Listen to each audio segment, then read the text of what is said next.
orang-orang miskin itu tidak dikaya-kayakan. Boleh jadi kalau dia kaya dia melampaui batas. Atau mungkin sebaliknya. Kenapa orang itu sehat dan tidak sakit? Boleh jadi kalau dia sakit dia kufur. Atau kenapa orang kaya itu kok tidak dimiskinkan dia kaya terus? Bisa saja kalau dia miskin, bisa saja dia kemudian murtad dari Islam. Jadi kita tidak tahu namanya hikmah Rabbani itu. Makanya Nabi SAW mengajarkan doa ini kepada kita. Dalam setiap masalah itu kembalikan kepada Allah dan katakan, jikalau memang musibah yang kau timpakan kepadaku ya Rabb ini bukan azab yang kau timpakan, aku tidak peduli. Itu maksudnya. Illam yakun alayya sakhatun fala ubali. Kalau memang ini bukan bagian daripada azab yang kau timpakan kepadaku, aku tidak peduli.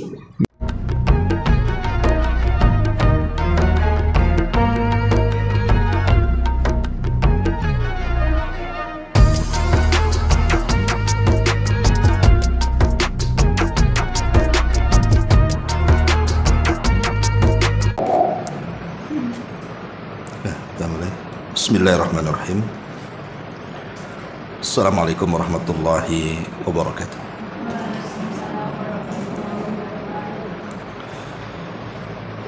Alhamdulillah wassalatu wassalamu ala Rasulillah wa ala alihi wa sahbihi wa mawalah wa la hawla wa la quwata illa billahi wa ba'du.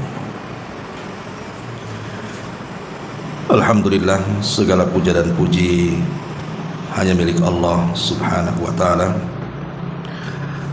Salawat dan juga salam kita hadiahkan kepada Rasul kita Nabi besar Muhammad sallallahu alaihi wa ala alihi wasallam. Kita lanjutkan kembali kajian kita, masih membahas Siratul Mustafa alaihi salatu wassalam, sejarah manusia pilihan Rasul kita Muhammad sallallahu alaihi wasallam, dan kita masuk pada bab tahapan ketiga tentang dakwah di luar kota Mekah. Ma'asyiral muslimat yang dimuliakan Allah subhanahu wa ta'ala, bab ini menjelaskan kepada kita tentang dakwah tersulit yang dialami Nabi sallallahu alaihi wasallam sepanjang berdakwah di kota Mekah. Secara global, setelah Nabi sallallahu alaihi wasallam mengalami tahun-tahun kesedihan karena ditinggal manusia-manusia yang selama ini melindunginya. Pertama Abu Talib, yang ma'ruf dalam sejarah, orang yang sangat mencintai Rasul dan dicintai Rasul. Bahkan keberadaannya sangat melindungi Rasul sallallahu alaihi wasallam, baik sebelum diangkat menjadi nabi ataupun setelah diangkat menjadi nabi. Itulah Abu Talib. Dengan kematian Abu Talib menyisakan kesedihan bagi Nabi sallallahu alaihi wasallam. Kemudian disusul dengan istri tercintanya, Khadijah bintu Khuwailid, yang selama ini banyak membantu Nabi sallallahu alaihi wasallam baik secara pikiran ataupun harta yang dimilikinya untuk dicurahkan dalam dakwah Nabi. Apalagi saat Khadijah meninggal, maka menyisakan anak-anak kecil di rumah Nabi sallallahu alaihi wasallam. Belum lagi tekanan-tekanan dakwah yang luar biasa yang dilakukan orang-orang kafir terhadap Nabi sallallahu alaihi wasallam kala itu. Dari sini Nabi sallallahu alaihi wasallam berpikir bahwa dakwah di Mekah itu kayaknya sudah tidak bisa lagi, karena tantangannya semakin berat dengan meninggalnya dua pelindung Rasul. Maka terpikir Nabi sallallahu alaihi wasallam untuk mencari areal baru dalam rangka menyebarkan Islam.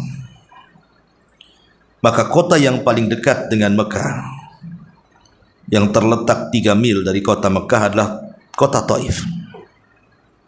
Ibu yang pernah umrah kemudian ada ziarah tur ke Taif mungkin tahulah bagaimana kondisi kota Taif, kota primadonanya orang-orang Arab. Karena memang itu kota yang sangat dingin dan sangat hijau. Jadi banyak buah-buahan tumbuh di situ.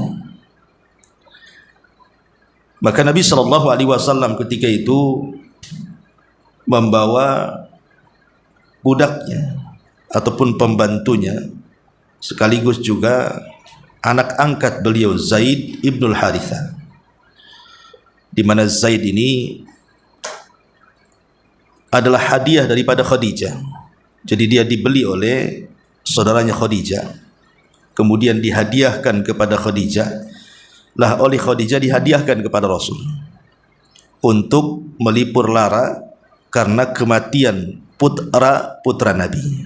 Rasul merasa kehilangan karena anak laki-laki sangat berharga. Makanya untuk melipur lara Nabi SAW, Khadijah menghadiahkan Zaid ibn Harithah ini. Maka diangkatlah menjadi anak angkat Nabi sekaligus pembantu Nabi. Jadi berangkatlah tepat di tahun ke-10 dari diangkatnya Nabi SAW menjadi Nabi. Rasul bertolak dari Mekah menuju Taif sejauh 3 mil perjalanan. Cukup jauh Taif itu kalau berjalan kaki ya. Naik bus saja capek, apalagi jalan kaki. Ya tentu dengan harapan supaya Islam itu ketika tertutup di kota Mekah bisa terbuka di kota Taif. Berangkat mereka berdua ke Taif. Maka sampainya di Taif, maka mereka pun atau Nabi SAW dan Zaid bin Harithah menghadap pembesar-pembesar Taif. Di antaranya Abdu Yalil ibn Amr, kemudian Mas'ud ibn Amr, kemudian Habib ibn Amr. Jadi 3 orang ini putra daripada Amr ibn Umair al-Thaqafi.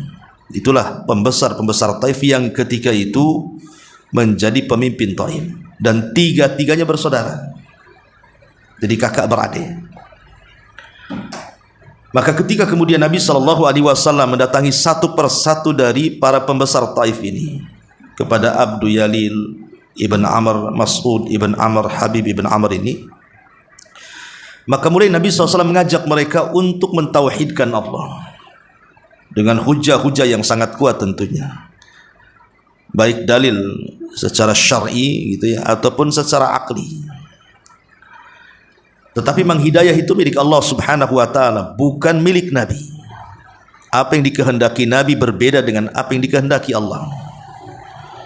Rupanya 3 pembesar ini bukan hanya sekedar tidak mau melindungi Nabi, tapi juga menolak mentah-mentah dakwah Nabi. Sampai di sini dijelaskan salah seorang di antara mereka sampai berkata, jika Allah benar-benar mengutus wahai Muhammad, maka dia akan merobek pakaian Ka'bah. Sampai bersumpah, kalau seandainya Allah Subhanahu wa taala mengutus engkau wahai Muhammad, akan kurobek tu kiswah Ka'bah. Seolah-olah apa? Tidak yakin bahwa dia seorang nabi. Kemudian yang lainnya juga berkata, apakah Allah tidak menemukan orang selainmu? Bukankah orang-orang mulia di tengah-tengah Quraisy banyak? Kenapa tidak memilih Abu Jahal saja?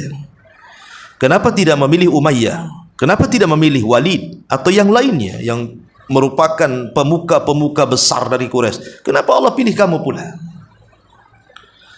Bahkan yang lain mengatakan, demi Allah, aku sekali-kali tidak akan bicara denganmu. Jika memang engkau seorang nabi, sungguh engkau terlalu agung untuk dibantah ucapanmu. Dan jika engkau seorang pendusta, maka tidak patut bagiku bicara denganmu. Intinya tidak mau bicara. Kalau memang engkau seorang nabi, tidak layak aku bicara dengan kamu. Apalagi engkau seorang nabi, bukan seorang nabi, maka tidak layak lagi aku bicara dengan kamu. Intinya tidak mau bicara intinya. Ya. Jadi 3 pemimpin dari kota Taif ini 3-tiganya menolak. Maka Rasulullah SAW ketika mendengar penolakan dari 3 pembesar Taif ini, kemudian mengatakan, jika kalian melakukan apa yang telah kalian lakukan, maksudnya menolak ajakan Rasul, maka tolong rahasiakan dariku. perbincangan saya dengan kalian, tidak perlu disebar. Cukup antara kita saja dengan kalian, tidak perlu orang-orang Quraisy tahu. Rasul meminta kepada para pembesar Taif untuk merahasiakan keberadaan dia dan perbincangan dia dengan mereka. Tapi penduduk Taif dan para pembesarnya seolah-olah sudah terhasut dengan kekufuran mereka, sehingga mereka pun menyebar rahasia itu kepada orang-orang kafir Quraisy. Lah ketika Nabi SAW tinggal di tengah-tengah penduduk Taif selama hampir 10 hari, disebutkan selama masa itu dia tidak menyia-nyiakan kesempatan untuk bertemu dan berbincang dengan para pemuka mereka. Nah sebaliknya, jawaban mereka hampir semuanya meminta agar Nabi SAW enyah dan keluar dari Taif. Artinya semua penduduk, bahkan tokoh-tokohnya, mulai dari laki-laki, perempuan, orang tua, dewasa, bahkan anak-anak seolah-olah dikomando, meminta Nabi SAW untuk keluar, diusir, tidak boleh menginjakkan kaki di Taif. Coba bayangkan ya, kita bisa menggambarkan betapa sedihnya Nabi SAW diusir oleh penduduk sebesar Taif. Mereka tidak mau kakinya diinjakkan di situ. Ibaratnya ibu orang Jawa atau Padang atau mana gitu mau ke Batam, sepakat warga Batam kaki pun tidak boleh dipijakkan. Satu kaki ya nggak boleh, apalagi dua-duanya, kan sedih rasanya. Jadi Nabi SAW dilarang tinggal di Taif, bahkan tidak pun diberikan perlindungan, bahkan diminta diusir. Yang lebih parah lagi, pengusiran Nabi SAW itu seolah-olah sudah direncanakan. Artinya semua ada keterlibatan. Anak-anak ikut mengusir, wanita-wanitanya melempari dengan bebatuan, laki-lakinya juga sama gitu kan. Maka Nabi SAW dengan terpaksa akhirnya harus lari dari Taif selama atau sejauh hampir 1 mil lebih, karena menghindari dari lontaran-lontaran batu itu. Ya tentu saja dilempari batu, tidak mungkin tidak ada yang kena sebanyak itu. Ya mesti ada yang kenal kan gitu. Tapi di sini ada pelajaran besar tentang bagaimana kecintaan para sahabat kepada Rasul. Kecintaan Zaid ibn Harithah. Dia tidak mau ada satu batu pun mengenai Nabi SAW, sehingga dia seolah-olah menjadi tameng di belakangnya. Jadi Rasul suruh duluan, kemudian dia berusaha melindungi dari belakang. Jadi kalau ada batu yang dilempar dari belakang itu mengenai dia dulu, tidak langsung kepada Nabi SAW, ya secara otomatis pasti akan banyak luka. Tapi itulah tanda kecintaan para sahabat kepada Nabi SAW, berusaha melindungi Nabi sekuat tenaga mereka. Hatta kalaupun nyawa mereka serahkan, maka mereka akan serahkan. Luar biasa Zaid ibnul Harithah ini, sampai pada waktu ketika sudah merasa aman dari kejaran, maka Nabi SAW sudah berhasil meninggalkan Taif. Maka beliau masuk ke dalam kebun. Lah kebun itu milik daripada Utbah dan juga Syaibah, putra daripada Rabi'ah. Lah kebetulan Utbah dan Syaibah itu ada di kebun itu. Lah Nabi SAW beristirahat di kebun itu dengan Zaid ibn Harithah. Disitulah Nabi SAW berdoa dengan doa yang sangat masyhur. Dan doa ini luar biasa, pelajaran besar bagi kita. Apa doa Nabi SAW ketika merasa bahwa dakwahnya sudah sempit? Di Mekah diancam dibunuh, di Taif pula diusir dan dilontari batu, seolah-olah bumi ini sempit dan tidak ada tempat untuk mengadu.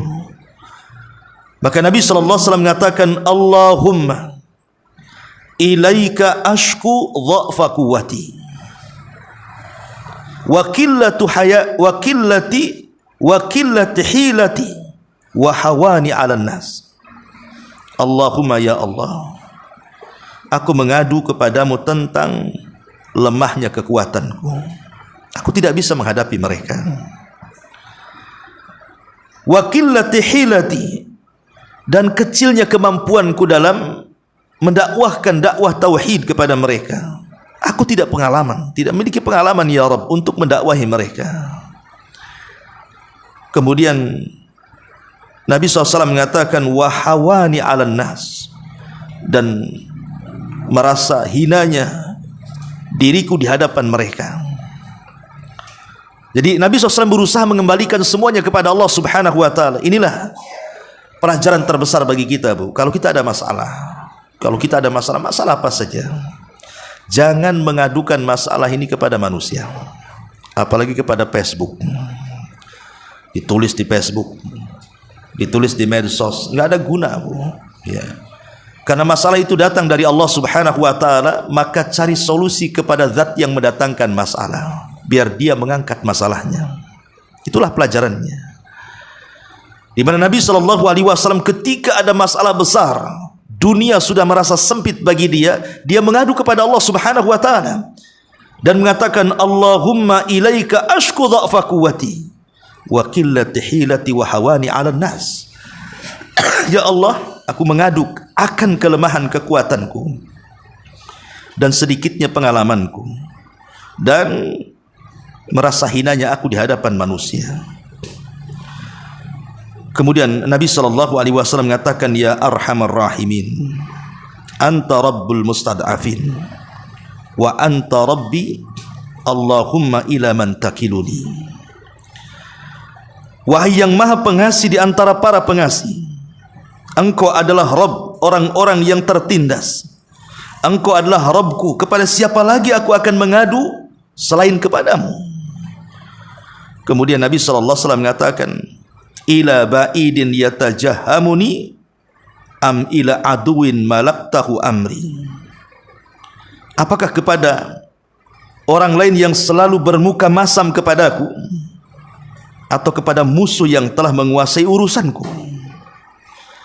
Di sini kata Nabi SAW, illam yakun bika ghadabun alayya fala ubali. Di sini syahid pentingnya kalimat illam yakun bika ghadabun alayya fala ubali. Kata Nabi SAW,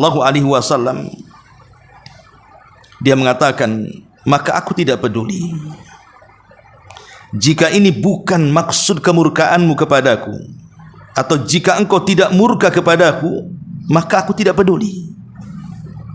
Akan tetapi kata Nabi SAW, ghaira anna afiyataka awsa'li, akan tetapi ampunan yang engkau anugerahkan akan lebih luas lagi bagiku. Jadi seolah-olah begini, Rasul ingin mengajarkan kepada kita, Bu, kalau memang ujian dari orang-orang Quraisy yang berusaha membunuh Rasul setelah kematian dua pelindung Rasul, Abu Talib dan Khadijah, kemudian Rasul pun pindah ke Taif, kemudian dilempari oleh orang-orang Taif itu. Kalau memang mereka hendak membunuhku dan mereka melempari aku sampai aku terluka, ini bukan bentuk kemurkaanmu ya Rabb kepadaku, aku tidak peduli, asal bukan kemurkaanmu, karena aku yakin bahwa ampunanmu sangat luas bagiku. Kalau kalimat ini ditanamkan pada kehidupan kita ketika seseorang mendapatkan musibah, anggaplah seseorang itu ditimpa musibah sakit berkepanjangan, ataupun mungkin usahanya digulung tikarkan, atau mungkin ada masalah-masalah rumah tangga sehingga terjadi perceraian, atau apalah musibah-musibah berdunia. Kemudian kita katakan, ya Rabb, kalau memang musibah-musibah ini bukan azab yang kau berikan kepadaku, aku nggak peduli. Silahkan kau beri penyakit, kau beri masalah, asal ini bukan azab. Ya, ini adalah bagian daripada rahmatmu kepadaku agar dosa-dosaku kau hilangkan, gak ada masalah. Gitu maksudnya. Kalau ini konsep diterapkan dalam kehidupan kita, Bu, dalam setiap musibah, maka pasti tenang hidup itu. Masalahnya bukan seperti ini konsepnya orang terkena musibah hari ini. Pasti mereka akan menyalahkan Allah Subhanahu wa ta'ala dalam setiap musibah. Betapa banyak orang-orang yang menganggap musibah yang Allah berikan kepada kita itu sebagai azab. Jadi kita menyalahkan objek Allah Subhanahu wa ta'ala seolah-olah Allah tidak adil. Lihat Nabi SAW, dia tidak mengatakan ketika dilempari orang-orang Taif, ya Rabb, apakah seperti ini tugas seorang Nabi harus dilempari? Mana pertolongan? Apakah begini seorang Nabi? Enggak, Rasul tidak mengatakan seperti itu. Kalau memang aku seorang Nabi, kenapa kau tidak tolong? Kenapa kau biarkan aku dilempari batu-batu penduduk Taif? Tidak, Rasul tidak mengeluh seperti itu kan? Rasul justru mengatakan, ini kesalahanku ya Rabb karena kurang kuatnya aku. Ini kesalahanku ya Rabb karena kurang pengalaman diriku. Ini kesalahanku ya Rabb, mungkin karena mereka masih meremehkan aku. Jadi Nabi justru mengembalikan kepada Allah. Dia tidak menyalahkan Allah. Dia tidak mengatakan di mana ya Rabb ketika mereka melimpari aku, tidak kan itu. Lah ini pelajaran besar bagi kehidupan kita, bahwa setiap musibah yang kita hadapi jangan sampai kita anggap itu azab. Bisa saja itu kasih sayang Allah kepada kita untuk mengangkat derajat kita, boleh jadi untuk menghapuskan dosa-dosa kita, boleh jadi untuk hikmah yang kita tidak ketahui. Karena ketika Allah Subhanahu wa taala menimpakan musibah itu, tidak ada musibah itu 100% buruk, tidak ada. Pasti ada kebaikan di balik musibah itu yang kita tidak tahu. Karena musibah itu salah satunya ada hikmah Rabbani. Kenapa orang sakit tidak disehatkan? Boleh jadi kalau dia sehat, dia maksiat lagi. Kenapa orang-orang miskin itu tidak dikaya-kayakan? Boleh jadi kalau dia kaya, dia melampaui batas. Atau mungkin sebaliknya. Kenapa orang itu sehat dan tidak sakit? Boleh jadi kalau dia sakit, dia kufur. Atau kenapa orang kaya itu kok tidak dimiskinkan, dia kaya terus? Bisa saja kalau dia miskin, bisa saja dia kemudian murtad dari Islam. Jadi kita tidak tahu namanya hikmah Rabbani itu. Makanya Nabi SAW mengajarkan doa ini kepada kita. Dalam setiap masalah itu kembalikan kepada Allah dan katakan, jikalau memang musibah yang kau timpakan kepadaku ya Rabb ini bukan azab yang kau timpakan, aku tidak peduli. Itu maksudnya. Illam yakun alayya sakhatun fala ubali. Kalau memang ini bukan bagian daripada azab yang kau timpakan kepadaku, aku tidak peduli. Ya, subhanallah. Ya, ini kalimat tauhid yang luar biasa. Makanya beliau melanjutkan, aku berlindung dengan perantara nur wajahmu yang menyinari segenap kegelapan, dan yang karenanya urusan dunia dan akhirat menjadi baik, agar engkau tidak turunkan murkamu kepadaku atau kebencianmu melanda diriku. Engkaulah yang berhak menegurku hingga engkau menjadi redha. Tiada daya serta upaya melainkan semua kekuatan dan daya upayamu ya Rabb. Masyarul muslimat yang dimuliakan Allah Subhanahu wa taala, ketika Rasul sedih, ya, sangat mendalam sehingga Rasul harus mengucapkan kalimat ini. Tiba-tiba Allah Subhanahu wa taala mengutus siapa? Jibril, dengan membawa 2 malaikat gunung. Kemudian Jibril mengatakan kepada Nabi SAW, ya Muhammad, di hadapanmu ada 2 malaikat penjaga bukit Taif. Kalau engkau merasa tersakiti dengan perlakuan mereka, perintahkan 2 malaikat ini, biar 2 bukit Taif ditimpakan kepada penduduk Taif, karena mereka sudah lancang kepadamu. Tapi apa jawaban Nabi SAW dengan penuh kesabaran? Dia mengatakan, la ya Jibril, jangan. Kemudian Rasul mengatakan, Allahumma hdi biqaumin fa innahum la ya'lamun. Ya Allah, berikan hidayah saja kepada mereka, karena mereka kaum yang tidak tahu. Kalau seandainya penduduk Taif itu tahu aku seorang nabi, aku seorang rasul, tidak mungkin mereka memperlakukan aku seperti ini. Karena mereka tidak tahu saja, makanya mereka seperti itu. Berikan hidayah saja. Kalaupun hari ini mereka tidak masuk Islam, boleh jadi anak turunan mereka. Aku berharap ada orang-orang yang menyembah Allah dan tidak menyekutukannya. Jadi Nabi SAW itu berpandangan sangat jauh sekali. Kalaupun generasi sekarang tidak bisa berubah, saya mengharap generasi berikutnya. Sebab kalau seandainya aku hancurkan dengan engkau lemparkan 2 bukit sehingga habis mereka tidak ada keturunan, bagaimana? Siapa yang akan beriman dari mereka? Bagaimana kelembutan Nabi SAW di dalam menghadapi musuh-musuhnya. Walaupun mereka menyakiti, tapi Nabi SAW mendoakan kebaikan kepada mereka. Itulah akhlak namanya, Bu. Ya. Jadi kalau ada orang yang menyakiti ibu, ibu doakan saja. Tetangga menggibahi ibu, ya doakan saja. Tetangga menghina ibu, doakan saja. Semoga Allah Subhanahu wa taala menyembuhkan tuh. Sakit, mungkin lagi sakit ya menggibah saya tuh. Jadi itulah kebaikan seseorang itu ketika mampu mendoakan orang yang berbuat jahat kepadanya. Walaupun dalam Islam boleh kita membalas kejahatan dengan kejahatan yang sama. Boleh. Kalau ada orang yang berbuat jahat kepada kita, kita boleh berbuat jahat kepada kita, tetapi dengan kejahatan yang sama, tidak boleh lebih. Pamannya ada tetangga, dia meludah di depan teras kita, kita ludahi balik. Tapi jangan ke mukanya. Dia kan ke terasnya saja, ya kita ke terasnya lagi lah. Ya.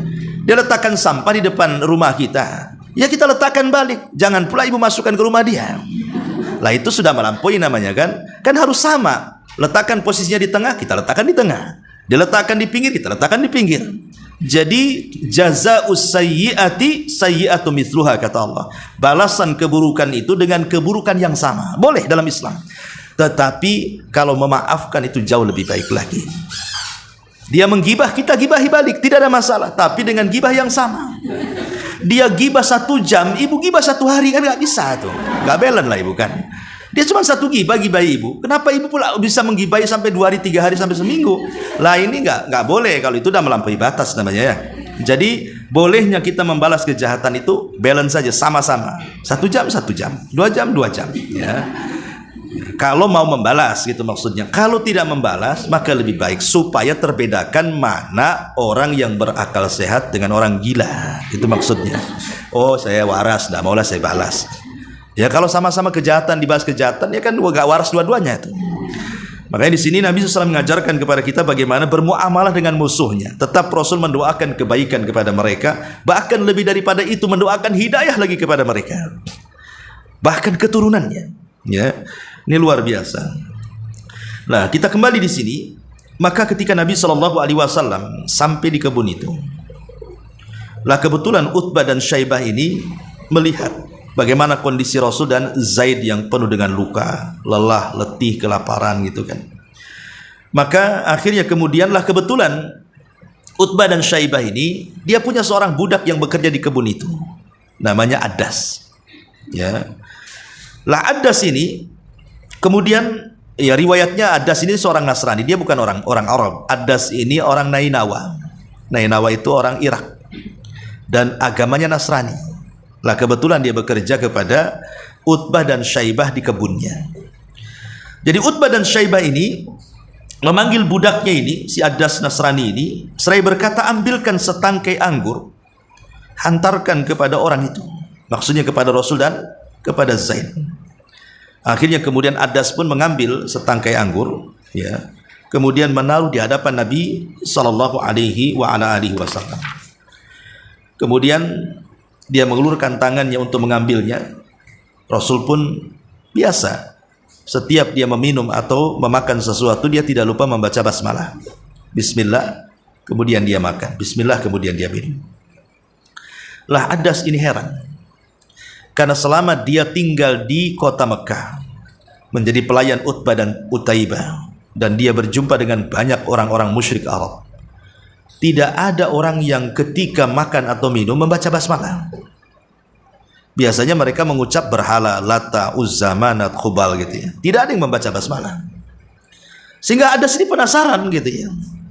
Akhirnya kemudian Adas ini berkata, sungguh ucapan ini tidak biasa diucapkan oleh penduduk negeri ini. Maka Nabi SAW kemudian bertanya heran, kok bisa dia bertanya seperti itu? Seolah-olah mendapatkan ilham. Maka Rasul mengatakan, wahai fulan, kamu ini berasal dari mana? Ya. Dan apa agamamu? Maka Adas mengatakan, aku seorang Nasrani dan aku berada dari penduduk Nainawa di Irak. Lah ketika Nabi SAW mendengar kalimat Nainawa, maka Nabi SAW mengatakan kepada Adas, ya Adas, engkau dari Nainawa? Engkau dari Irak? Ya, kata dia. Maka Rasul mengatakan, di negeri engkau itu ada saudaraku, dia seorang Nabi. Kemudian Rasul mengatakan, itu adalah tempat diutusnya Yunus ibn Matta. Yunus ibn Matta, Nabi Yunus ibnu Matta, Dhunnun, ya. Nah ketika Adas mendengar, dia kaget, kok tahu orang ini? Dan biasanya tidak ada yang mengetahui keberadaan Yunus kecuali seorang Nabi. Tidak ada yang tahu cerita-cerita itu kecuali seorang Nabi. Setelah banyak bicara itu, lah Utbah dan Syaibah ini, dua putra Rabi'ah ini, kok heran, kok budaknya asik sekali ngobrol sama Nabi SAW. Jangan-jangan dia akan meracuninya. Ya. Maka akhirnya kemudian Adas dipanggil oleh Utbah dan Utaibah. Sini, jangan lama-lama di situ bahasanya. Ngapain kau di situ? Kemudian Adas mengatakan, sungguh aku sudah berbincang-bincang dengan orang itu dan aku yakin dia seorang Nabi. Maka Utbah dan Syaibah mengatakan, sungguh engkau sudah diracuni orang itu, katanya. Lah ketika Utbah dan Syaibah pergi, makanya Adas menghampiri Nabi SAW, kemudian masuk Islam. Subhanallah. Ketika kemudian orang-orang Mekah menolak Islam, kemudian orang-orang Taif menolak Islam, tiba-tiba ada seorang Adas, budaknya Utbah dan Utaibah, tiba-tiba mendapatkan hidayah Allah Subhanahu wa taala, masuk Islam di dalam kebun kurma itu. Dan lebih daripada itu adalah ketika Nabi SAW di malam harinya, ketika masih berada di kebun itu, Nabi SAW melaksanakan sholat fajar. Melaksanakan sholat fajar, artinya sholat subuh. Disitulah kemudian Allah Subhanahu wa taala mengilhamkan ke beberapa jin yang lewat di situ. Jadi ada kisah namanya jin An-Nawasib. Jin Nawasib itu jin yang berasal dari negeri Nawasib yang ada di Yaman. Ya, jumlahnya sekitar 7 atau 8 jin. Jadi saat Nabi SAW diutus menjadi Nabi dan Rasul, itu kan terjadi perubahan alam semesta, di mana bintang-bintang yang tidak difungsikan sebelumnya oleh Allah untuk melempar setan, itu menjadi pelempar setan, yang Allah katakan syuhuban lisyayatin, sebagai melempar setan. Jadi meteor-meteor itu dalam rangka melempar setan. Jadi iblis ini heran kenapa anak buahnya tidak bisa naik ke langit, karena setiap naik ke langit pasti mati, dilempar. Sehingga iblis ini merasa curiga, pasti ada peristiwa, tidak mungkin kemudian ujung-ujung langit itu anak buahnya tidak sanggup naik lagi ke atas. Ada apa ini? Maka kemudian iblis pun menyebar bala tentaranya untuk memberitahu ada apa sebenarnya dengan langit, apa yang sudah terjadi. Maka diperintahkan semua pasukannya cari tahu ada apa ini dengan langit. Lah, ada jin-jin yang diutus oleh iblis itu dari kalangan jin-jin yang berasal dari Nawasib, dari negeri Yaman, sekitar 7 atau 8 jin. Itu nyasarnya ke kebun kurma, yang di situ ada Nabi SAW dan juga ada Zaid ibn Harithah di kebunnya Utbah dan Utaibah nih. Lah ketika itu mereka nyasar bertepatan di waktu fajar, ketika Nabi SAW sedang sholat. Sehingga 7-8 jin ini akhirnya mendengarkanlah apa yang dibaca orang itu, maksudnya Rasul ketika sholat ini. Subhanallah, tanpa sadar jin itu melelehkan air matanya, kemudian tiba-tiba masuk Islam. Inilah sahabat Rasul dari kalangan jin yang pertama yang beriman kepada Nabi, jin-jin Nawasib ini. Kemudian setelah mereka pun beriman kepada Rasul, mereka pulang ke kampungnya dan menyebarkan Islam. Akhirnya ribuan jin masuk Islam karena jasa mereka. Dan kemudian mereka datang kepada Rasul dan minta untuk diseramahi, didakwahi, diajak ke dalam Islam, dimantapkan keislamannya dan begitu seterusnya. Makanya di sini kemudian turun ayat tentang masalah keislaman jin ini, di mana Allah Subhanahu wa taala mengatakan wa id sarafna ilaika nafarun minal jin, wa id sarafna ilaika nafaran minal jin yastami'una al-Qur'an. Dan ingatlah ketika kami palingkan kepadamu beberapa nafar, beberapa kalangan jin, dan mereka mendengarkan apa yang engkau katakan dari Al-Quran. Falamma hadaruhu, ketika mereka menyaksikan engkau membaca Quran itu wahai Muhammad, qalu, sebagian mereka mengatakan, angsitu, diam kalian, dengarkan apa yang diucapkan orang itu, maksudnya Rasul. Kemudian falamma qudiya, ketika sudah selesai mereka pun mendengarkan bacaan Quran, kemudian mereka masuk Islam. Walau ila qaumihim mungdirin, maka mereka berangkat kepada kaumnya berusaha memberikan peringatan, dan mereka mengatakan, qalu ya qaumana inna sami'na kitaban unzila min ba'di Musa musaddiqan lima baina yadayhi yahdi ilal haq wa ila sirat wa ila tariqi mustaqim. Wahai kaum kami, sesungguhnya kami mendengar sebuah kitab yang diturunkan setelah Musa yang membenarkan ajarannya kepada kebenaran dan kepada jalan yang lurus. Dan Allah mengatakan, qul uhiya ilayya annahu istama'a nafarun minal jin faqalu inna sami'na qur'anan ajaba yahdi ila rusydi fa amanna bi wa lan nusyrika bi rabbina ahada. Surah Jin 1 sampai 2. Jadi intinya bahwa jin-jin ini beriman ketika Rasul berada dalam kebun. Seolah-olah apa? Allah ingin gantikan ketika penduduk Taif dari kalangan manusia mereka tidak beriman, maka Allah pilihkan kalangan jin untuk beriman. Ajaibnya adalah jin ini ketika mendengar satu kali ayat Al-Quran dibacakan langsung beriman. Ya. Satu kali mendengar Quran langsung beriman. Tapi dari kalangan manusia ada yang berkali-kali bacakan Quran tidak beriman. Kan aneh itu, ya. Hidayah itu milik Allah. Ya. Bagaimana jin itu dibacakan ayat Al-Quran satu kali dia dengar beriman, tapi ada di antara manusia berulang-ulang dibacakan Quran tidak beriman. Bahkan yang lebih parah, kalau kita baca Quran itu, saya pikir kalau baca Quran jin aja yang lari, orang pun bisa lari, Bu. Coba aja Ibu tengok ibu-ibu yang ngerumpi itu, Bu. Ya, pokoknya ada tetangga kumpul-kumpul lagi gibain orang itu. Ibu datang situ baca surah Yasin di situ. Ya, kaget lah, pasti dia nyingkir juga. Ngapain, Bu, salah tempat, Yasinan nggak di sini katanya. Jadi kadang-kadang ada orang yang tidak suka Quran dibacakan. Tapi bagaimana Allah Subhanahu wa taala menggantikan posisi orang-orang taib yang tidak beriman dari kalangan manusia, diganti dengan orang-orang jin-jin dari Yaman yang akhirnya beriman kepada Allah dan Rasulnya. Dan itu membuat ketenangan bagi Rasul, di mana Allah Subhanahu wa taala melebihkan Nabi SAW di antara seluruh para nabi dan Rasul. Jadi kalau seluruh para nabi dan Rasul hanya diutus kepada manusia, tapi Rasul bukan hanya kepada manusia, tapi diutus kepada jin. Ya, ini khususan Nabi. Ya. Ibrahim, semulia apa manusia? Seperti Ibrahim, luar biasa kemuliaannya, tapi diutus kepada manusia. Tapi Nabi SAW bukan hanya diutus kepada semua manusia, bahkan manusia dan jinnya.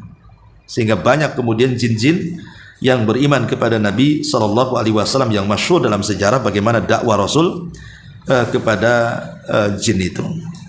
Ya, jadi wallahu alam. Jadi ini intinya itu, saya ringkas saja, Ibu baca sendiri kurang lebih ya, tentang dakwah Nabi SAW di Taif. Walaupun demikian, ketika Rasul kemudian hendak masuk ke Mekah kan tidak bisa, karena kan sudah diancam. Rasul kalau sudah keluar dari Mekah tidak boleh balik. Ya, ketika masuk ke Taif diusir pula dari Taif, sehingga Rasul bingung lah berada di tengah-tengah Mekah dan Taif ini. Masuk Mekah dibunuh, mau kembali di Taif dilempari. Rasul kemana coba? Salah satunya supaya Rasul bisa masuk ke Mekah ada dengan cara meminta perlindungan. Harus ada yang melindungi dia. Akhirnya kemudian diutuslah Zaid untuk mencari-cari orang, kira-kira ada nggak orang Mekah yang melindungi dia. Sampai akhirnya berjumpalah dengan Al-Mut'im ibn Adi. Mut'im ibn Adi inilah yang kemudian melindungi Nabi sehingga Rasul bisa masuk lagi ke dalam Mekah, tetapi tidak seluas sebelumnya. Rasul dibatasi kembali, dakwahnya tidak bisa terang-terangan lagi. Jadi dakwahnya hanya sirriyah saja, balik ke asal dakwahnya. Ya, sirriyah lagi karena memang tekanan dari Abu Jahal CS itu luar biasa. Inilah diantara dakwah Nabi SAW di luar kota Mekah. Adapun menawarkan Islam kepada kabilah-kabilah nanti ada pembahasan tersendiri. Wallahu alam, sampai di sini. Sebelum saya tutup, kalau ada yang bertanya silakan.